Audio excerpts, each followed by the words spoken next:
front door locks are exposed to the elements. Because of that, they can get a little sticky over time.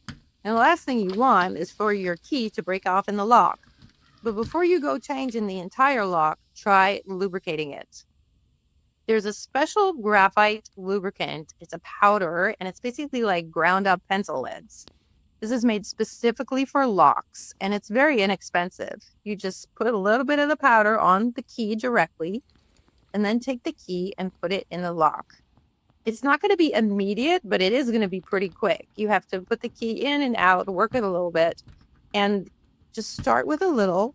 And then if that disappears pretty quick, then you can put a little bit more. Don't put too much. It's always better to do a little bit and then see how that goes and a little bit more. You don't want to use a liquid lubricant like WD-40. It's a great lubricant, but not for locks. If you use it on locks, because there's not much space in there, it can actually get real gummy and make the situation worse. So with your key, it's very simple. The whole thing takes maybe 5 minutes. And the more that you use your key after that to open and close the door lock, the better and smoother it's going to be. Most likely, it's going to be like having a brand new lock. You won't believe it.